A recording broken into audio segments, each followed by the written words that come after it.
OTN టీవీకి స్వాగతం. అమరావతి మంత్రి పార్థసారథి చంద్రబాబు నాయకత్వంలో రాష్ట్రంలో జరుగుతున్న అభివృద్ధిపై ప్రపంచవ్యాప్తంగా చర్చ జరుగుతుంది. గోబెల్స్ సిగ్గుపడేలా అభివృద్ధి జరుగుతుంది. వైసీపీ అసత్య ఆరోపణలు చేస్తుంది. గత 5 ఏళ్లు ప్రజలు భయభ్రాంతులకు గురయ్యారు. ప్రజలు ఎలా బుద్ధి చెప్తారో ఎన్నికల్లో చూశాం. మద్యం కుంభకోణాల్లో వాస్తవాలు బయటపడుతున్నాయి. ఈరోజు దేశం యావత్తు కూడా చంద్రబాబు నాయుడు గారి నాయకత్వంలో ఆంధ్రప్రదేశ్లో ఏం జరుగుతుంది, సడన్గా ఈ సంవత్సర కాలంలోనే ఇంత అభివృద్ధి ఇంత వేగంగా ఏ విధంగా జరుగుతుంది, ప్రపంచంలోనే పేరెన్నికగన్న సంస్థలన్నీ కూడా ఆంధ్రప్రదేశ్లో పెట్టుబడులు పెట్టడానికి ఎందుకు ముందుకు వస్తున్నాయని చెప్పేసి ఆశ్చర్యంగా చూస్తున్న పరిస్థితుల్లో గోబెల్స్ ఏ లోకాన్ని ఉన్నాడో కానీ గోబెల్స్ కూడా సిగ్గుపడే విధంగా, ఆఖరికి గోబెల్స్ కూడా అసహించుకునే విధంగా వైఎస్ఆర్ కాంగ్రెస్ పార్టీ అబద్ధాలు ప్రచారం చేసి ప్రజల్లో ఒక ఆందోళన రేకెత్తించాలి అనే ప్రయత్నం చేయటం చాలా శోచనీయం అని చెప్పేసి నేను భావిస్తా ఉన్నాను. గత 5 సంవత్సరాల్లో చేసిన మేళ్లు రాష్ట్రానికి ఏమీ లేకపోవడంతో ఓడిపోయినప్పటి నుంచి కూడా ప్రజల్లో అభద్రతా భావాన్ని పెంపొందించి కానివ్వండి, వర్గ వైషమ్యాలు రెచ్చగొట్టి కానివ్వండి, గంజాయి సేవించే వాళ్ళని ఎంకరేజ్ చేయడం ద్వారా కానివ్వండి, ప్రజల్ని భయభ్రాంతులను చేయటం ద్వారా కానివ్వండి, రాజకీయ లబ్ధి పొందాలని చెప్పేసి వైఎస్ఆర్ కాంగ్రెస్ పార్టీ చూస్తూ ఉందని చెప్పేసి మనం చేస్తాను. 5 సంవత్సరాలు ప్రజల్ని ఎంత భయభ్రాంతులకి గురి చేసినా కూడా, సామాన్య ప్రజానికాన్ని పోలీస్ కేసులతో వేధించినా కూడా సమయానికి ప్రజలు ఏ విధంగా బుద్ధి చెబుతారో గత ఎన్నికల్లో చూశాం. కానీ వైఎస్ఆర్సీపీకి జ్ఞానోదయం అయినట్టు కనపడతలేదని చెప్పేసి మనం చేస్తా ఉన్నాను. గత 5 సంవత్సరాల్లో వైఎస్ఆర్ కాంగ్రెస్ పార్టీ చేసిన మద్యం కుంభకోణంలో వాస్తవాలన్నీ కూడా ఒకటొకటిగా సాక్ష్యాధారాలతో సహా బయటపడతా ఉంటే, ఆ వాస్తవాల నుంచి ప్రజల దృష్టి మరల్చడానికి లేనిపోని అభండాలు వేస్తూ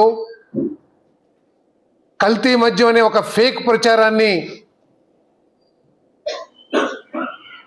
తీసుకొచ్చి ప్రభుత్వం మీద బురద జల్లటానికి ప్రయత్నం చేస్తున్నారని చెప్పేసి మనం చేస్తా ఉన్నాను. గత 5 సంవత్సరాల్లో ఎటువంటి మద్యం సరఫరా చేశారో ప్రజలందరూ కూడా చూశారు. ఎన్ని వేల మంది అనారోగ్యం పాలయ్యి వారు సరఫరా చేసిన మద్యం తాగి ఏ విధంగా అనారోగ్యం పాలయ్యారో మనందరం కూడా చూసాం. దేశంలో ఎక్కడ లేని పాలసీలు తీసుకొచ్చి కేవలం వాళ్ళ లాభాపేక్ష ఒక్కటే చూసుకుని పాలసీలు తయారు చేసిన విషయం కూడా మనం చూసాం. షాప్స్లోనే గవర్నమెంట్ రన్ చేసిన షాప్స్లోనేమో పనికిరాని బ్రాండ్లు, అనారోగ్యం కలిగించే బ్రాండ్లు అమ్మి, బార్లోనేమో వాళ్ళకి కావాల్సిన బ్రాండ్లు ఏ విధంగా పెట్టారో కూడా ఒకసారి చూసాం. ఈ మద్యం అని చెప్పేసి తేలదని చెప్పేసి కూడా ఈ సందర్భంగా తెలియజేస్తా ఉన్నాను. ఏదైతే హాలోగ్రామ్ ఉందో దాంట్లో బ్యాచ్ నెంబర్ కానివ్వండి, ఎక్కడ తయారైంది, ఎక్కడ ఏ డీలర్కి ఏ షాప్కి అమ్మామో అన్ని డీటెయిల్స్ కూడా వస్తాయని చెప్పేసి మనం చేస్తున్నాం. దాన్ని కూడా తప్పుదారి పట్టిస్తానికి వైఎస్ఆర్సీపీ వాళ్ళు ప్రయత్నం చేస్తున్నారు. ఆ హాలోగ్రామ్లో ఏదైతే బ్యాచ్ నెంబర్ ఉందో, లేకపోతే ఎవరైతే మద్యం తయారీదారు ఉన్నాడో ఆ డీటెయిల్సే ఆ బాటిల్స్ కింద తయారీదారుడు లేబుల్స్ కూడా ఉంటాయి. ఆ లేబుల్స్ అదేవిధంగా ఈ యాప్లో వచ్చిన సమాచారం, హాలోగ్రామ్లో వచ్చిన సమాచారం సరిగా ఉందో లేదో కూడా చెక్ చేసుకోమని చెప్పేసి మనం చేస్తాను. నిజంగా మీరు చేసే ప్రచారంలో నిజం ఉంటే, వాస్తవం ఉంటే, మీ కార్యకర్తలు కానీ మీ నాయకులు కానీ ప్రతి షాప్కి ప్రతి బార్కి కూడా వెళ్ళి ఈ యాప్ని ఉపయోగించుకొని ఇది ఏమిటో తెలుసుకోవాలని చెప్పేసి కూడా నేను మనం చేస్తాను. ఇది నకిలీదా లేకపోతే కరెక్ట్ మద్యం చేస్తున్నారా, సప్లై చేస్తున్నారా తెలుసుకోమని చెప్పేసి నేను తెలియజేస్తా ఉన్నాను. నేను ఈరోజు ఆఖరికి స్కూటీల్లో డోర్ డెలివరీ చేసిన వైఎస్ఆర్ కాంగ్రెస్ పార్టీ ఈరోజు ఏదో బెల్ట్ షాపుల గురించి ఏదో ఆ ప్రభుత్వంలో ఉన్నప్పుడు ఎటువంటి గ్రామాల్లో లిక్కర్ అమ్మనట్టు కేవలం ప్రభుత్వం రన్ చేసిన షాపుల్లోనే అమ్మినట్లు ఈరోజైతే నేతి బీరకాయలు అంటే నీతులు చెప్తా ఉంది. ఆ రోజు ఆఖరికి స్కూటర్లలో అదేవిధంగా అన్ని ద్విచక్ర వాహనాల్లో కూడా పెట్టి డోర్ డెలివరీ చేసిన విషయాన్ని మర్చిపోయినట్టున్నారు వైఎస్ఆర్ కాంగ్రెస్ పార్టీ నాయకులు అని చెప్పేసి మనం చేస్తాను. ఈరోజు డిజిటల్ పేమెంట్స్ గురించి మాట్లాడుతూ ఉన్నారు. డిజిటల్ పేమెంట్స్ ఈరోజు ఏ షాప్ వాళ్ళు కానివ్వండి, ఏ బార్ వాళ్ళు కానివ్వండి, గోడౌన్స్ నుంచి తీసుకెళ్లే లిక్కర్ కేసులు అన్నిటికీ కూడా డిజిటల్ ద్వారానే పేమెంట్ చేయబడటం జరుగుతుందని చెప్పేసి మనం చేస్తాం. నేను షాప్స్లో చేయటానికి ఇప్పటి వరకు కూడా డిజిటల్ దానికి సంబంధించిన సాఫ్ట్వేర్ మీ ప్రభుత్వంలో ఉన్నప్పుడు కూడా కనీసం ఎన్ని అభియోగాలు వచ్చినా కూడా, ఎన్ని మన ఎలిగేషన్స్ వచ్చినా కూడా మీరు ప్రయత్నం చేయలే. కానీ ఈరోజు మా ప్రభుత్వం టెండర్స్ పిలిచింది సాఫ్ట్వేర్ని డెవలప్ చేయడానికి డిజిటల్ పేమెంట్ ద్వారా అని చెప్పేసి మనం చేస్తాను. దాని ద్వారా ఆ టెండర్స్ సాఫ్ట్వేర్ వచ్చిన తర్వాత 100% డిజిటల్ పేమెంట్స్ కానివ్వండి, లేదు ఎవరైనా సరే లబ్ధిదారుడు ఎవరైతే ముందు కొనుక్కుంటారో వాళ్ళు క్యాష్ ద్వారా కానీ చెల్లించే అవకాశం ఉంటుందని చెప్పేసి ఈ సందర్భంగా తెలియజేస్తా ఉన్నాను. 75% ఎక్కడికి వెళ్ళిపోతున్నాయని చెప్తున్నారు. ఈరోజు ప్రైవేటు వాళ్ళ ద్వారా షాపులు నిర్వహించబడతా ఉన్నాయి. ప్రభుత్వ అధికారులతో లేకపోతే ఎంఆర్ఓలతో మేము మద్యం అమ్మించట్లా. దీని ఓపెన్ యాక్షన్ ద్వారా మేము ఈ షాపులన్నిటి కూడా ప్రైవేటు వ్యాపారస్తులకు అప్పచెప్పాం. అంతేకాకుండా 10% బీసీలకు కూడా రిజర్వేషన్ చేసి ఇచ్చాం. దాంట్లో మన దగ్గర ఏదైతే మద్యం కొన్నారో ప్రభుత్వం నుంచి, ఆ మద్యానికి డిజిటల్ పేమెంట్స్ ద్వారానే చెల్లింపులు కూడా చేస్తారని చెప్పేసి నేను ఈ సందర్భంగా తెలియజేస్తాను. అదేవిధంగా ఏదో 99 రూపాయల లిక్కర్ని ఆపేశారని చెప్తున్నారు. రమ్మంటున్నాను నేను. 175 నియోజకవర్గాల్లో ఎంత కావాలంటే అక్కడ డిమాండ్ని బట్టి 99 రూపాయలకి ఏదైతే తక్కువ ధరకి లిక్కర్ ఉందో ఆ లిక్కర్ని అందిస్తున్నామని చెప్పేసి కూడా ఈ సందర్భంగా నేను తెలియజేస్తా ఉన్నా. నేను ఆఖరికి ప్రత్యేకమైన దృష్టితో స్టేట్ బార్డర్స్లో కూడా ఎక్కువగా దీన్ని అమ్మటం మూలంగా ఈరోజు ఈ స్మగ్లింగ్ ఏదైతే ఉందో అది కూడా తగ్గిపోయిందని చెప్పేసి మనం చేస్తాను. ఈ బార్డర్స్లో రెవెన్యూ కూడా బాగా పెరిగిందని చెప్పేసి కూడా నేను ఈ సందర్భంగా తెలియజేస్తా ఉన్నాను. మరి అదేవిధంగా బార్లలో మరి గత ప్రభుత్వం దేశంలో ఎక్కడా లేని విధంగా షాపుల కంటే 15% అదనంగా మరి ట్యాక్సెస్ వేసి బార్లో లిక్కర్ అమ్మే పాలసీని తీసుకొచ్చారు.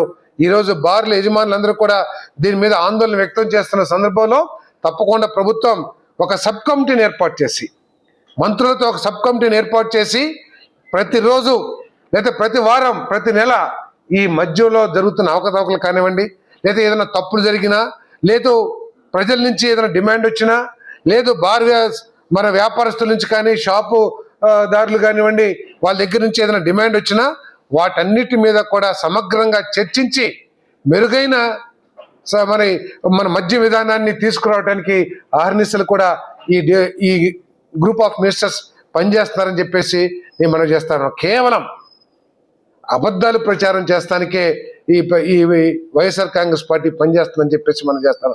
కొన్ని రోజులేమో పీపీపీ మోడల్ ఏదో వైఎస్ఆర్ కాంగ్రెస్ పార్టీలో సప్లై చేసిన మద్యాన్ని కూడా ఆ రోజు ల్యాబ్ టెస్టులు చేయించాం. ల్యాబ్లో ఆ రోజు చాలా స్పష్టంగా వచ్చింది, ఆ మద్యంలో విషపూరిత పదార్థాల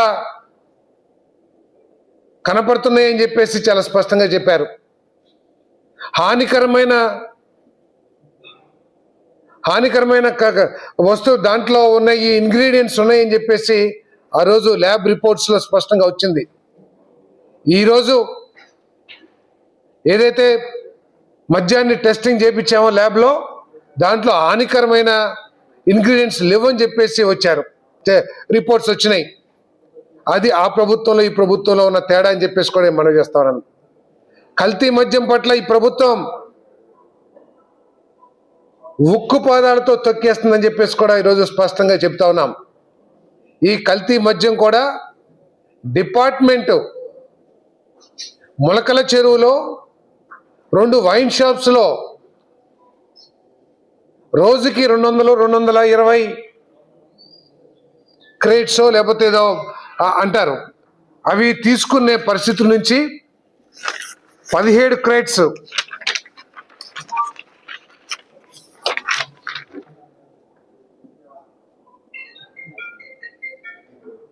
కేసులు 207 215 220 కేసులు వాడే 2 wine shops, rock star wines, Andhra wines, sudden గా కేవలం 20-15 కేసులు మాత్రమే తీసుకుంటా ఉంటే ఏం జరుగుతుందని చెప్పేసి డిపార్ట్మెంట్ ఎంక్వైరీ చేసి ఎన్ఫోర్స్మెంట్ డిపార్ట్మెంట్ యాక్టివ్ అయ్యి అక్కడ రైడ్స్ చేయటం ద్వారా ఈ కల్తీ లిక్కర్ని పట్టుకున్నది ఈ ప్రభుత్వం అని చెప్పేసి కూడా ఈ సందర్భంగా తెలియజేస్తా ఉన్నాయి.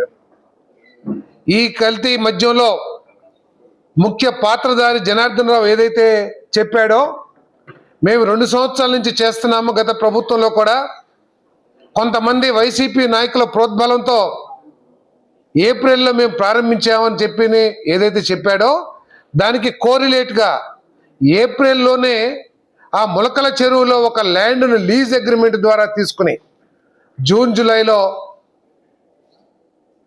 ఈ మద్యం కల్తీ మద్యాన్ని ప్రజల్లోకి లేకపోతే తీసుకొస్తానికి ప్రయత్నం చేసినట్టు ఆధారాలు కనపడతా ఉన్నాయి. ఏదేమైనా కూడా దీని మీద ఉక్కుపాదంతో చర్యలు తీసుకోవటానికి ఎవరన్నా కూడా దీని వెనక వాళ్ళందరి మీద కూడా చర్య తీసుకుంటానికి ఈ ప్రభుత్వం సిద్ధంగా ఉంది. ఎక్కడ కూడా ఆఖరికి తెలుగుదేశం పార్టీ వాళ్ళు దీంట్లో ఇన్వాల్వ్ అయినా కూడా వాళ్ళ మీద చర్యలు తీసుకున్నాం. ఇప్పటికే పార్టీ నుంచి సస్పెండ్ చేశాం. మీలాగా తప్పులు చేసినా బూతులు మాట్లాడినా వెనకాల నుంచి భేష్ అని చెప్పేసి ప్రోత్సాహాన్ని మేము ఈ పార్టీ నాయకత్వం కానీ పార్టీ కానీ అందించలేదని చెప్పేసి మనం చేస్తున్నాను. ఏ రోజైతే సమాచారం వచ్చిందో కొంతమంది తెలుగుదేశం పార్టీ నాయకులు కూడా దీంతో సంబంధాలు ఉన్నాయని వెంటనే సస్పెండ్ చేశాం. సస్పెండ్ చేయటమే కాకుండా ఉన్నత అధికారులతో ఒక సిట్ ఏర్పాటు చేసి దీని వెనకాల ఎవరెవరున్నారో మరి బయటికి తీయటానికి ప్రయత్నం చేస్తామని చెప్పేసి కూడా తప్పకుండా వెలికి తీస్తాం. ఎవరున్నా కూడా వారి మీద కఠిన చర్యలు తీసుకుంటామని చెప్పేసి మనం చేస్తామని. ఈరోజు ప్రభుత్వానికి చిత్తశుద్ధి లేకపోతే మీలాగా బార్కోడ్లు హోలోగ్రామ్లు అన్ని రద్దు చేసేసి మీ ఇష్టం వచ్చిన మద్యాన్ని ప్రజలకు అందించే ఆలోచన ఈ ప్రభుత్వానికి ఉన్నట్టయితే క్యూఆర్ కోడ్ ఏదైతే ఎక్సైజ్ సురక్ష యాప్ ఏదైతే ఉందో అది మేము ప్రవేశపెట్టే వాళ్ళం కాదని చెప్పేసి మనం చేస్తాను. కల్తీ మద్యాన్ని అరికట్టాలనే ఉద్దేశంతోనే ఈ యాప్ని ప్రత్యేకంగా ముఖ్యమంత్రి గారి ఆదేశాలతో ఈ యాప్ని తయారు చేసి ఇప్పటి వరకు కూడా 1,70,000 యాప్ ద్వారా మరి ప్రజలు దీంట్లోకి వచ్చారని చెప్పేసి మనం చేస్తా ఉన్నాను.